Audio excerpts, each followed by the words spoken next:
class in the other course.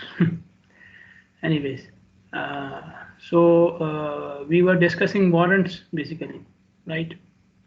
What are the warrants for different types of traffic control devices? So we discussed the warrants for um, uh, like when can we keep it uncontrolled, okay, and then if you fulfill these conditions, then you should start considering a warrant, okay, stop or a yield sign, and so on. So these are the warrants for two-way stop sign, okay.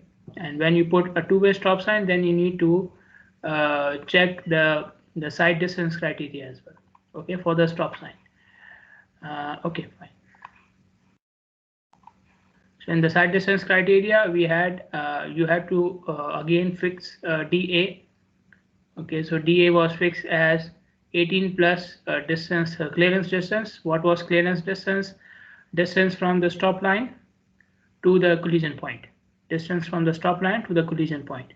So collision point will be considered at the center of the lane from where the vehicle is coming. Center of the lane from where the vehicle is coming. Okay, let me. So if you are considering this vehicle to collide with vehicle A, then your collision point is this one, and this point is the center of this lane, okay, whatever the whichever the first lane from this direction is, okay. And if you are considering collision with this vehicle who is coming from this direction, then your collision point will be here, okay. And again it will be the center of this lane, the first lane which you have from the left hand side, okay. So this is the clearance distance. So for each side you can have a different clearance distance, okay. So this will be the stopping distance for driver at point A, okay. And the driver from these two approaches, we will calculate their minimum required distance using this equation, okay, where TG is the S is the speed of the major road, these roads, okay. Now remember BB or the drivers at B whether from left hand side or right hand side, they are from major road, so they are not stopping, they are not stopping. So you can see here I'm not using the stopping distance for minimum requirements, okay. In the previous example which we did, which was for an uncontrolled intersection, then in that case we put dB minimum was one of the approach was to put dB minimum equal to stopping distance. One of the approach was to put dB minimum equal to stopping distance. But here driver at road B will not stop. He doesn't have the stop sign, okay. The driver on road A or the driver point from point A will have to stop. So this is why we are using DA stop, but DB is just the minimum distance, okay, which he requires to cross the collision point.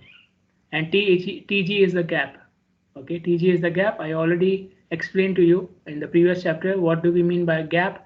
Gap is the minimum difference from the conflicting vehicle at which the driver will accept to enter the intersection, okay. Here they are saying this gap is 7.5 seconds, okay. So vehicle B should be 7.5 seconds away from the collision point so that driver from road A can decide to enter.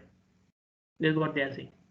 Driver on road B should be 7.5 seconds from the collision point, right hand side, left hand side, doesn't matter, so that the driver at point A can decide to enter the intersection, okay. And this is fixed at not fixed, recommended. 7.5 seconds is recommended value, okay. Okay, then we have this example. In this example you have been given the dimensions for both sides of the intersection, okay. So let me solve it using the notebook. Is it?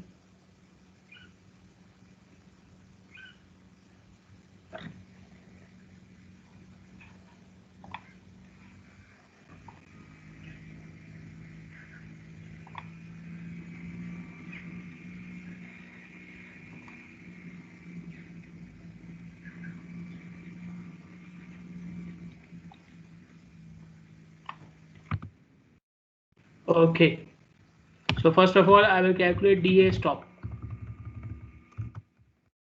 So DA stop is 18 plus distance to the collision point. Okay, now we have two sides. Okay, so distance to the collision point will be according to each side. Okay, so let me call it dA stop for the right hand side at this start. Okay, so it will be 18. It will be 18 to the stop line, and from the stop line to the center of this lane. Center of this lane.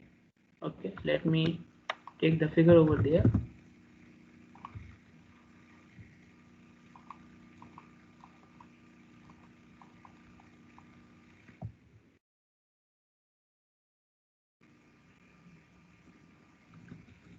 You can see we have one lane here, okay, plus the half of this lane, because we said collision point is the center of the lane. So this one lane plus half of the other lane. So all lanes are 12 feet. All lanes are 12 feet. So this is 12 feet plus 6 feet more to the center of the other lane. Yeah.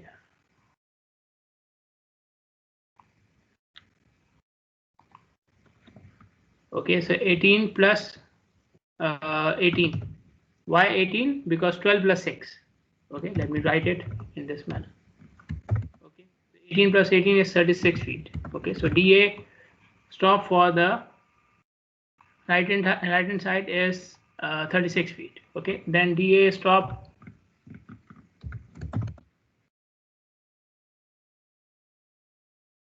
for the left hand side.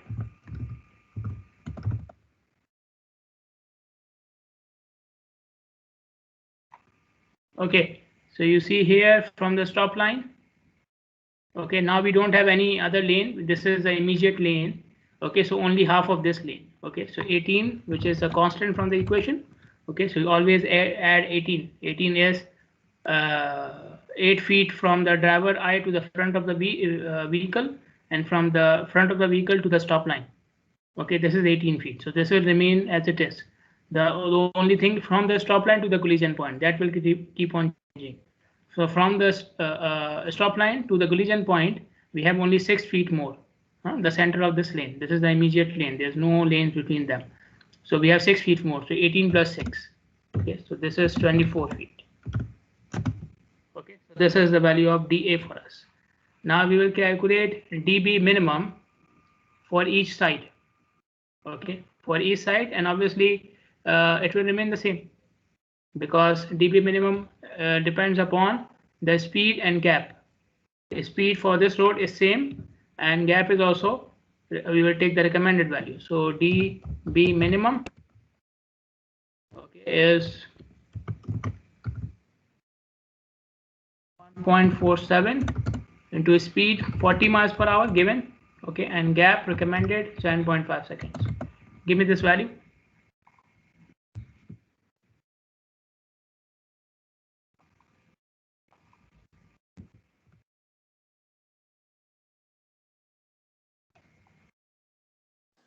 $441. 441 feet. Okay, it will remain the same whether you are doing it for the left hand side or the right hand side, because the speeds are for the time being equal.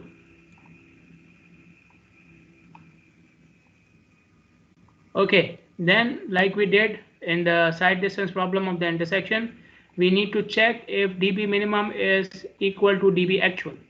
Okay, and dB actual, for calculating dB actual, I will use the same equation which I had here, the similar triangle equation. I'll take this one, I'll put it over here. So dB actual, okay, and then again dB actual should be calculated for each side, right? So dB actual for left hand side. Okay, now A was the distance from the vehicle at point A to the obstruction. This is obstruction. Okay, you can see the distances are given to this line. So this is the obstruction on the side of the road. This L-shaped figure, maybe a building or something, or a wall, maybe is an obstruction. Okay, so A was the distance from the vehicle at road A to the obstruction. It is given as 16 feet. Okay, so 16. Okay, multiply by dA, which you already calculated for the right hand side. I'm going to, okay, We are doing it for the left hand side first. Okay, fine. Do it for the right hand side first. I'm doing it for the right hand side first. Okay. So dA is 36 divided by dA minus B. So 36 minus B, which is the distance from the obstruction to the vehicle at point B. So this is 35. You can see here this is 35. Okay, so 35. Simply dividing by 1, right? So you don't have to divide. Give me this value. 16 by 36. 576. 576 feet. This is the actual distance we have. Okay, and dB minimum, how much? 441. Okay, so this is less than dB minimum, no problem. Okay, so this is what should I? Okay, this is okay. So the distance to the right hand side traffic is okay. Okay, now distance to the left hand side traffic.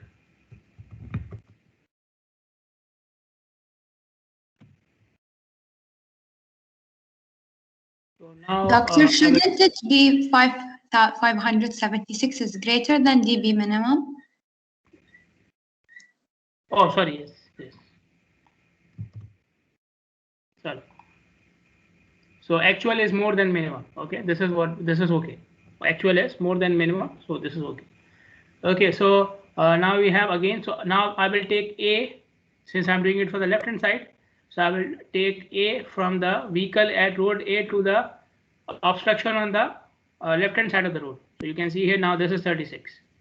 The obstruction on the left hand side of the road is now 36. Again, it may be a building or a wall or something, but they have given me the distance from the center of the lane to the obstruction on the left hand side for vehicle at point A, that is 36 feet. Okay, so 36 multiplied by dA. So dA should be taken now for the left hand side, which is 24, divided by dA minus B. So dA, sorry, this should be D. Yeah, dA minus B. So dA is 24 minus B, which is 20. How much is this? 36 into 24 divided by 4.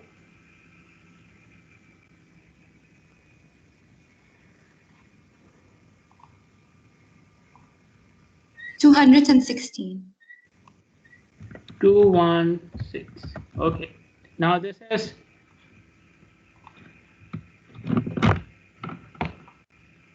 in this case we are having the actual less than minimum. Actual is minimum, so let me write it. Not okay. Okay. So you have enough side distance for the right hand side of the approach, but you don't have enough side distance for the left hand side of the approach. Okay. Now what should we do? What should we do? Any recommendation comes into your mind? So the vehicle coming from the left hand side does not have enough distance to proceed, or the driver at point A does not have enough distance for the vehicle on the left hand side of the road. So what is your recommendation here? What should we do?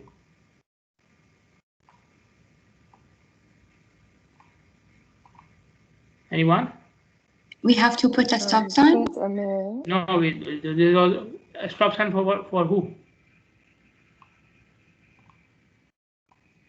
The one who cannot see. The one who cannot see. A driver at point A already has a stop sign. So you are saying that we should put a stop sign for driver at point C as well, right? This is what you're saying. Yeah. So this will like make it into a three-way stop sign. Huh? So you will have two-way stop sign. Okay. So this minor already has a stop sign, and then you are putting it here. This is good. This is like, yeah, you came up with something unique. But usually stop sign is either put on both approaches or not at all. Stop sign is either put on both approaches or not at all. Okay, and we will discuss it in the coming slides. Okay, so either you put it for both drivers B and C, or either you don't put it for any of them. This is the normal trend. Either you put it for both drivers, okay, or you don't put it for any of these drivers. Either you put it for both approaches of the same road, or you don't put it for any of the approaches. Okay, what you can do is If you want to put, you say, okay, fine, I will put it for all the approaches. I put it for driver at A, and driver at C, and at driver at B, and obviously the other driver who is coming from the north side already has a stop sign. Okay, so it will be like a four-way stop sign then. It will be like a four-way stop sign or all-way stop sign. If you want to do it like this, fine, no problem. Okay, but another recommendation can be reduce the speed for driver at point C. So this approach will have a lower speed than the opposite approach, and this is more more logical suggestion. Okay, instead of putting a extra stop sign for driver at point B, okay, because two approaches of the intersection normally they are taken similar even by the drivers. They think since I am on this road, whether I'm coming from east side or west side doesn't matter, this road will not have the stop sign. So if you add a stop sign just to one approach, you will confuse him. Okay, if you add a stop sign on both approaches because of one approach, then the driver at point B is suffering unnecessarily. Okay, he doesn't have to stop. He has enough side distance. He doesn't have to stop. So it will be more logical that you just ask the driver coming from this side of the road, from the left hand side of the road, to come slowly, and that's it. Okay, so what you can do is recalculate dB minimum, okay, so that it is less than or equal to 216 feet. Okay, so use the equation of dB minimum, maybe put it equal to 216 feet and come up with the new speed. Okay, so this is another approach. Okay, like I said, the first approach which you are saying, in that case you have to put a stop sign for both approaches. Okay, you cannot put stop sign for only one approach. It will confuse the drivers from different directions. We don't want this to happen. So either reduce the speed for driver at point C. How to calculate the new speed? Use dB minimum. Okay, put dB minimum equal to the actual distance you have and recalculate the speed. Okay, or yeah, this is what you can do. Okay, or you can, if you want to make it into a all-way stop sign, go ahead. Okay, then it should be a all-way stop sign, not three-way. Should be all-way there. Okay, one more thing which can happen, you can see here, I'm doing dA minus B, dA minus B in the denominator, dA minus B in the denominator. Now it may happen that it may give you a negative number. Okay, so that means B is higher than dA. Okay, B is higher than dA. Whenever B is higher than dA, that means side obstruction does not have any effect. Okay, obstruction like you will so in that case this is fine. Any value of dB actual is fine because there is no obstruction on the side of the road. This is fine. You just cancel it and go ahead. Okay, so for example, if I found this value to be negative, or for example, if I found this value to be negative, this dB actual, if it comes out to be negative, that means left hand side doesn't have any obstruction. A negative dB means the left hand side doesn't have any obstruction or does not have any effect of the obstruction. So in that case, you will say left hand side is also okay, no problem, go ahead. Okay, so this is something which can happen. It has not happened in this example, but whenever dB minimum comes out to be negative, that means no effect of obstruction. Whichever distance you have, this is fine, go ahead. Okay, then these are the warrants for all-way stop sign. We have main three conditions. Okay, one is for when you are planning for a traffic signal in future, then for emergency or immediate purposes you can put a stop sign.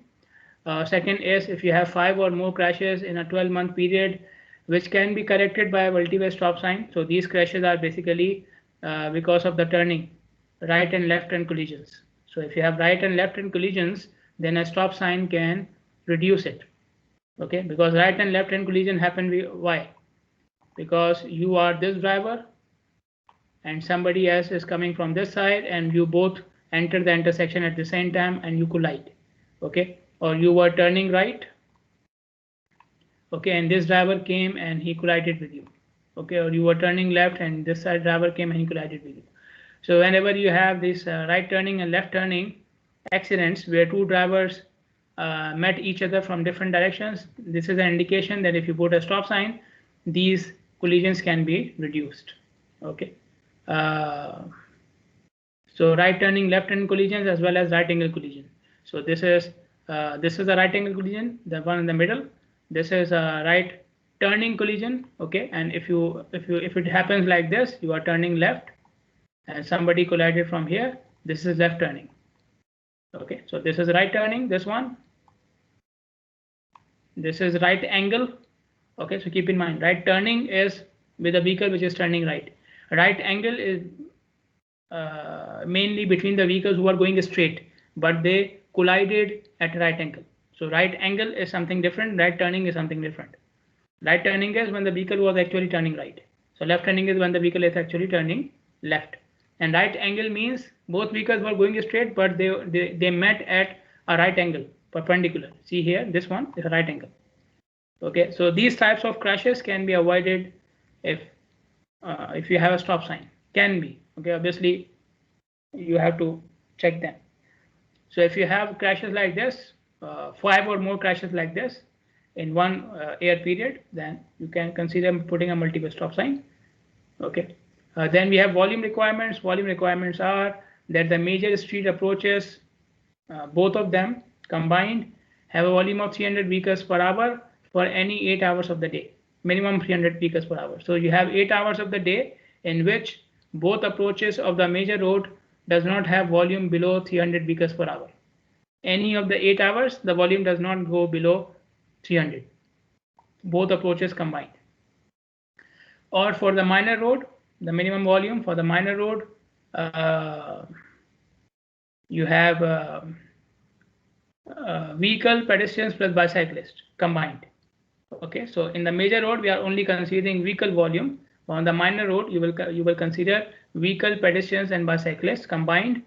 Again, for the same 8 hours, it should not go below 200 units per hour.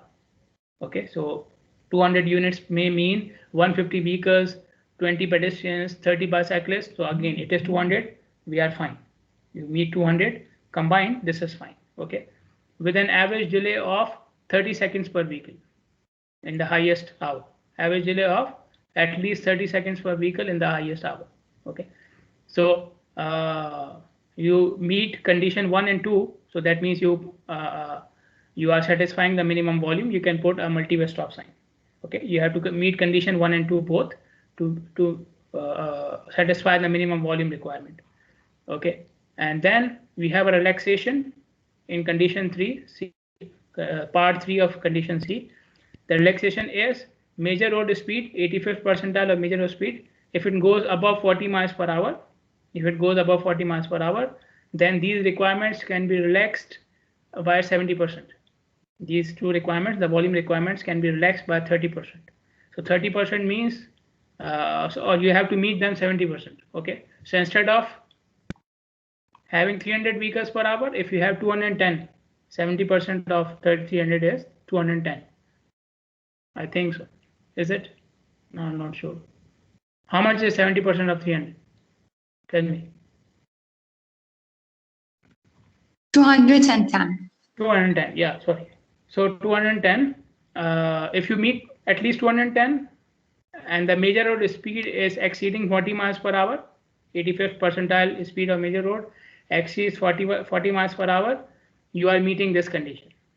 Okay, and for this one, 70% relaxation or 70% achievement means 140 units per hour. So instead of 200, you have 140 units per hour, and the major road 85th percentile speed is more than 40 miles per hour. You are also meeting this condition. Okay, so whenever the major road speed exceeds 40 miles per hour, you don't have to meet these values. You will meet their 70%. Okay, so if you meet their 70% with a speed 85th percentile speed of major road more than 40 miles per hour, this condition is met. Condition C is met. Okay, and condition D is again a relaxation. Condition D is also a relaxation where you are meeting condition B and C up to 80%. Condition B and C up to 80%. Okay, so again, you are not achieving 5 crashes, but you are achieving 4 crashes. You're achieving 4 crashes, and the vehicle volume for major road is not 300, but it will be 240 then, right? 240, 80% of 300 is 240. And for the minor road, it is 160. Okay. So in that case, you have to achieve 80% of B and C1 and C2, all three of them. All three of them. Normal criteria is if you achieve condition 1, you can put a multi-way stop sign. If you achieve condition 2, you can put a multi-way stop sign. If you achieve condition C, okay, both 1 and 2 both, or with the relaxation, with or without the relaxation, you can put a multi-way stop sign. So normally you have to satisfy only one of the conditions, A, B, or C. Okay, but condition D says if you satisfy B up to 80% and C up to 80%, you can still put a multi-way stop sign. Okay, but in that case you have to satisfy both B and C up to 80%. Okay, and then C should be satisfied without part 3. So you cannot apply 70% relaxation and then take 80% of that. No. Okay, so either you can apply part 3 of condition C and then just use condition C for putting the multi-way stop sign, or use B and C1 and C2 to put a multi-way stop sign together. Okay. The other criteria that you can consider in putting a all-way stop sign is you have too many left-turn conflicts. So left-turning vehicles are higher. The volume for left-turning vehicles is higher. Then you can put a multi-way stop sign. Pedestrian vehicle conflicts are higher. High pedestrian volume, you may put a multi-way stop sign. C is what you suggested in the previous example. Okay, so C is this one. Both drivers cannot see each other until they stop. Okay, driver at road A as well as driver on the other road cannot see each other until both of them stop. Okay, so the same thing which we had. We don't have enough dB minimum, right? So then you can put a all-way or multi-way stop sign. Okay, I keep on calling it multi-way because in another book they are using multi-way, but here they call it all-way. Means the same thing. All-way, multi-way means the same thing. You have a stop sign on all the approaches. Stop sign on all the approaches. Or if you have an intersection of two residential collectors which have same design and operating characteristics. So if you are meeting with two collector streets which are having same design specifications or similar, then you can put a multi-way or all-way stop sign. It will increase the efficiency of both the roads. Okay. Then these are the warrants for yield sign, only a yield sign. Okay.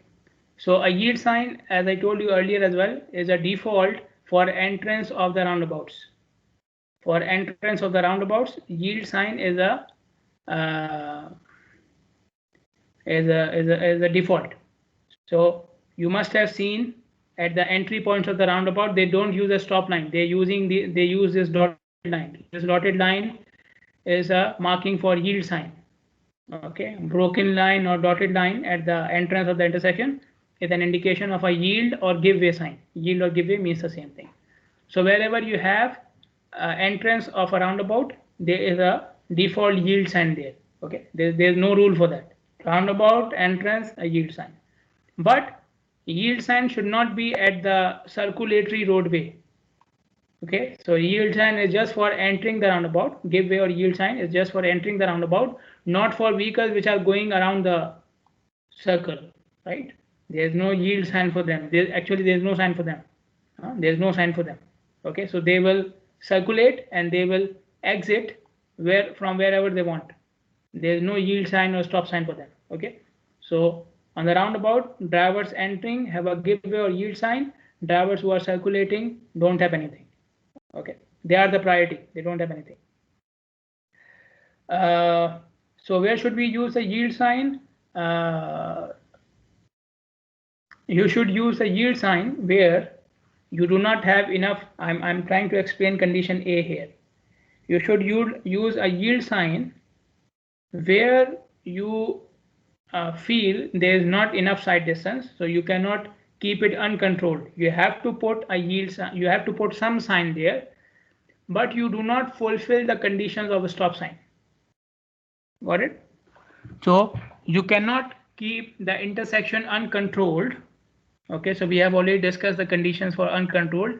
The main criteria was the sight distance, but you are not fulfilling the warrants of a stop sign. So you have to put a sign, but cannot be a stop sign. So it will be a yield sign. Simple. You are not fulfilling the sight distance criteria. I have to put a sign. Which sign? A stop sign. Condition not met. Put a yield sign. Okay, so yield sign is like a minimum criteria. Okay. At the second crossroad of a divided highway where the median is more than 30 feet, and the first crossroad may have a stop or yield sign. Let me explain this. So you have a very wide intersection. This is what they are saying here. You have a very wide intersection. So this road has a very wide median. Wide intersection means one of the roads has a very wide median. So they are saying this median is 30 feet or more.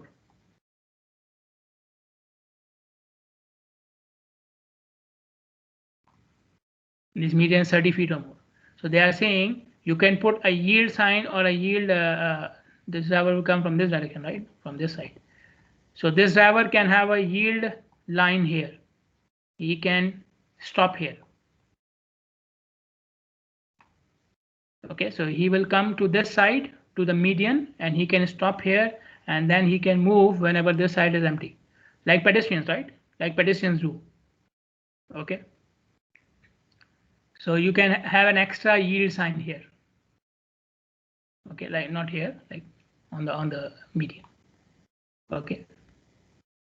I don't know, I haven't seen it. Okay, people do it. Okay, but I haven't seen it like done officially. People do it. They come to the middle of the road and they stop for the next side to enter. They do it, but I haven't seen it officially. Yeah, a yield sign on the median for the driver who is crossing. I haven't seen it. Okay, if you see it somewhere, just let me know. I have seen it. I have seen people doing this. They come to the middle of the road and the next side is not empty. The other side is not empty. They wait there. Okay. So there is a yield sign here or a stop sign here. It doesn't matter. For a yield or stop sign, you will follow the same condition which we have discussed earlier. So this will be taken as the normal side. But if you have a very wide median and a very wide intersection, you may allow the driver to stop here before he has a chance to cross the next road. Okay, a channelized turn separated from the adjacent lane by an island. Even if the adjacent lanes are controlled by a stop sign or a signal. Okay, so I think this is what we discussed earlier as well when we were discussing the need for any sign. So we have this island here for right turning. Basically, this is for right turning. This condition C is for right turning. Okay, so you have an island which is separating the right turning from the adjacent lane. So you are in this lane. Okay, so the normal traffic, the people who are going straight, they may have a stop sign or they may have a signal. They may have a stop sign or a signal. The person who is turning right from here may have a yield sign here. Okay, why? Because this person will try to merge onto this road, right? And this person normally will not follow the signal. Even if there's a signal or a stop sign, the person who is turning right will not follow it. He is considered as permitted, right? He can do it whenever he wants. The person turning right doesn't have to follow the signal, even if there's a signal. So if you don't give him a yield sign, what will happen? He will block the person who is following the signal. And this is more dangerous. If you block someone who is coming straight from the other side and you block him because of this turning movement, then this may cause a major crash on the road. This person may be stopped here on the intersection because of this vehicle, and the driver from the other side may come into him and make a right turning collision. Oh, sorry, not right turning, right angle collision. Okay, so this is dangerous. It is dangerous and also inefficient because you will block the intersection as well. Okay, so we want the person who is turning the right, taking the right turn, to have a yield sign so that he does not block the person who is coming straight from the other side. Okay, and the person who is coming straight may be following a signal. Okay, you can consider intersection where you feel there is a major flaw in the design, or there are accidents happening, and these accidents or this flaw can be corrected by the yield sign. Okay, so you want to keep it uncontrolled, but there's a obstruction on the road, side of the road, which is blocking the side distance, or there are kids playing on the road. Okay, like there are houses around the road, and the kids often come out on the road, and there can be accidents, and you want to correct this thing. Okay, so you can put a yield sign. Okay, and this is like condition D. There's no fixed number, or there's no fixed rule here. Okay, this is based upon engineering judgment.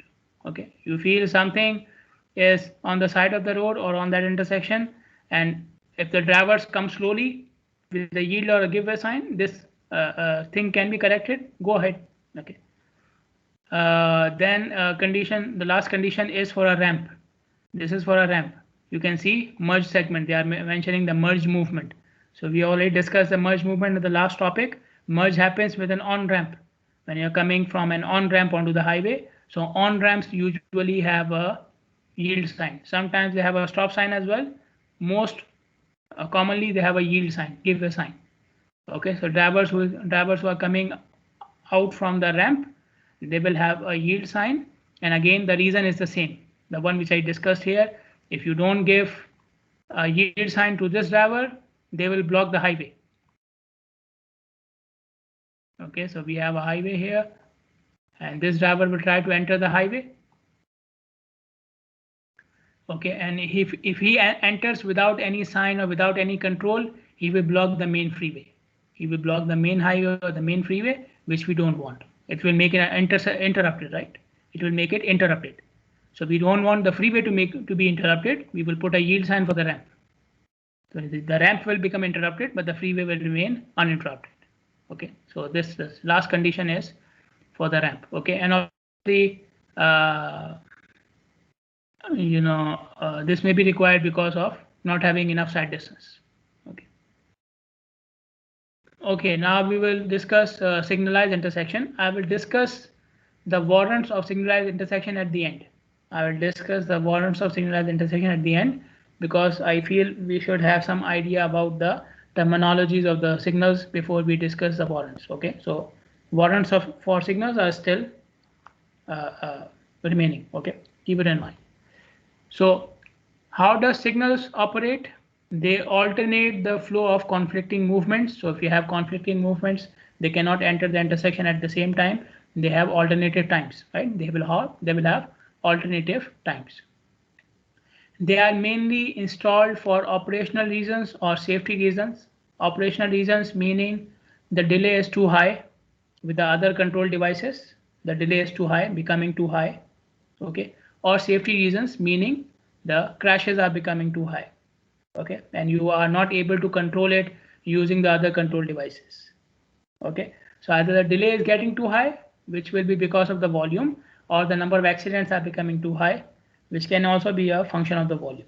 Okay, so in that case you will consider putting a signal. You may also use signals to accommodate other road users.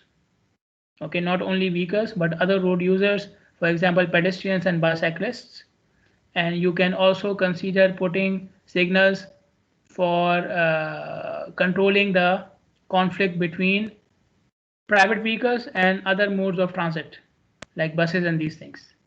Okay, so we want for example we want the buses to have the priority, so you can put a signal and the signal will remain green or give the green whenever the bus is approaching. Okay, so it will reduce the conflict between the buses and the other vehicles which are from the other side. Okay, so signals can also be installed because you want safety and priority for other road users. Okay, road users of public transit, road user, bicyclists and pedestrians. Okay, I have a video here.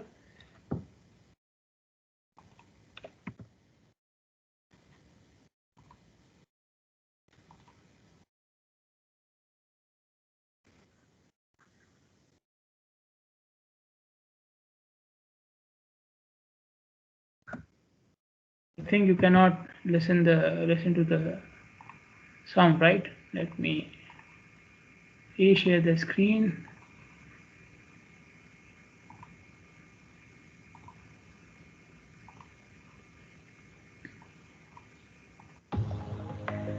Can you hear the sound?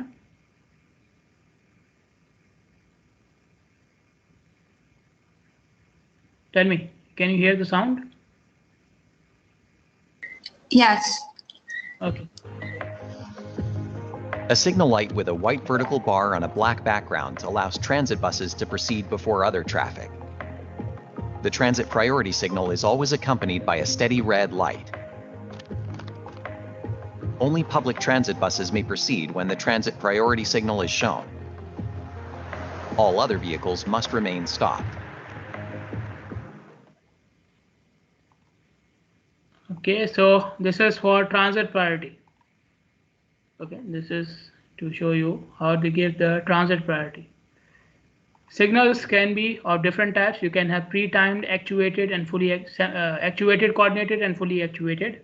Okay, so these are the three types of signals you have. Okay, pre-timed means the operation of the signal. The operation means the timings. Okay, signal operation is related to timings. Okay, so pre-timed means the timings of the signal remain same from one cycle to the other. They don't change from one cycle to the other. Okay, you may have different signal operational plan for different times of the day. For example, in the AM peak hour, you may have a different signal timings. In the PM peak hour, you may have a different signal timing, but you have to program it in advance. The signal will not do it automatically for you. So for example, in the AM peak hour, you have more traffic coming from the east side. In the PM peak hour, more traffic comes from the west side. So obviously signal timing should change, but you have to make this change and put it and program it in the signal. Okay, if you don't do it, the signal will keep on operating at the same with the same plan. Okay, with the same timing. Okay, so in pre-timed signal, the timing is programmed in the signal in advance. So this is why we call it pre-timed. Okay, you already calculated the timing and you are just putting it in the signal. Okay, this is traditional.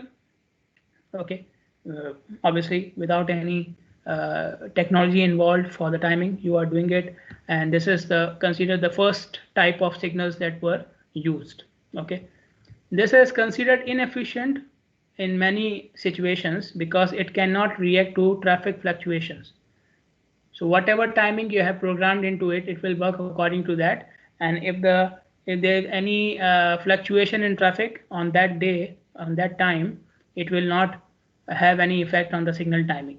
Okay, so any unexpected fluctuations cannot be adapted here. Okay, it is useful and commonly used in downtown grid systems, downtown areas like Manama, Muharraq. Okay, these areas, commercial areas, you know. So they have sort of a grid system. You can see example here in the picture. This is a sort of a grid system. Okay, you can see the grids here.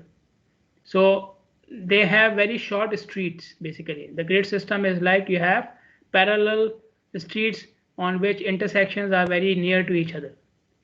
Okay, so in those cases, since it's a downtown area, so traffic is normally high in all directions. Traffic is high in all directions. So even if I put an actuated signal, it will work on the maximum timing. So by default, it becomes a pre-timed signal. Even an actuated signal by default becomes a pre-timed signal. Okay, like it will always work on the maximum timing. So that's why they don't go for actuated signals in these downtown areas. Okay, so downtown grid system. So downtown means busy area, commercial area. Grid means something like this. We have short parallel streets which are crossing each other at right angles. This is a grid system. So in these grid systems, normally all sites have high volume. So all sites are working on maximum possible timing. So instead of putting actuated and sensors and these things, we just go for a pre-timed signal. Okay, because even if you put actuated, it will work like a pre-timed signal. Okay, so pre-timed signals in these conditions where all sites have high volume, they are considered good in maintaining the progression of vehicles. Okay, so they keep all sites rotating. Okay, so all sites are having like similar timing. So after every few seconds, one side is moved by few vehicles. Okay, so this is the advantage here. Then we have actuated, coordinated. Okay, they also call it semi-actuated. we have a main line and we have a side road. We have a main line and a side road. The main line is assigned the green times, okay, and a start and end point to facilitate the progression of movement through a series of signals. Okay, so we have a series of signals on the main line, okay, and we have a start and end point of the green time, and the start and end point is fixed so that when you cross from one signal to the other signal on that main line, you find the other signal green as well. Okay, let me show you. The traffic network can have an impact, sometimes a major impact, on other components in the system. Take the classic example of two signals closely spaced in a row on a major roadway. If one signal gives a green but the next one doesn't, cars can back up. If they back up far enough, they can sit through multiple cycles at an intersection without being able to pass through until the light beyond clears. It's a frustrating experience for anyone. A signal is inadvertently but significantly reducing the capacity of an adjacent signal. One solution to this problem is signal coordination, where lights can not only consider the traffic waiting at their intersection, but also the status of nearby signals. This is a very common configuration on long corridors with relatively minor but frequent cross streets. The signals on the major road are timed so that a large group of vehicles, called a platoon by traffic engineers, can make it all the way through the corridor without interruption. This type of signal coordination can significantly increase the volume of traffic that can pass through intersections, but it really only works on stretches of road that don't have other sources of traffic interruptions, like driveways and businesses. If the platoon can't Okay, then we have fully actuated. Just give me 1 minute here so I can finish it. We have a major and side street both have actuated, means they have sensors. Actuated means they have sensors. So in semi-actuated, only the main street has the sensor, the main line has a sensor, and the side roads do not have the sensors. Sorry, only the side roads have the sensor. The main line is free. The main line is free. It has the green until somebody comes from the minor road. Okay, so we call it semi-actuated. Okay, in the fully actuated, major and side road both have the sensors, and then the green time is not given as single value. It is given as maximum and minimum. So for each road, I will give you a maximum green time and a minimum green time, and the value of the green time, actual green time, will be changed according to the traffic. Okay, will be changed according to the traffic. So if traffic is low, the value will be towards the minor side, the minimum side. If traffic is high, the value will be towards the maximum side. And it is used at isolated locations because fully actuated cannot be coordinated. Fully actuated signals cannot be coordinated. So you will use it where the signals are isolated, they are far from each other. Far means more than 0.5 miles. If the signals are less than 0.5 miles to each other, then you can consider coordination. So fully actuated are normally applied when coordination is not possible. Signals are more than 0.5 miles from each other. Okay, you can also apply it so that the signal can work efficiently on low volume timings and low volume locations. Okay, so on low volume locations, a normal pre-timed signal can cause unnecessary delay. On low volume locations or low volume timings, pre-timed signals can cause unnecessary delay because they will have a fixed red time, right? And this red time will be according to the programming which you did in advance. So in low volume condition, this red time can be actually reduced because there's no traffic on that side. So fully actuated can be very efficient even in low volume conditions, okay, because it will take into account that there's no traffic on the other side. The driver, any driver coming from the opposite side should be let go. Okay, so fully actuated can be used in those conditions as well. Okay, so any questions? If there are any questions, please go ahead. I'm just opening your attendance here.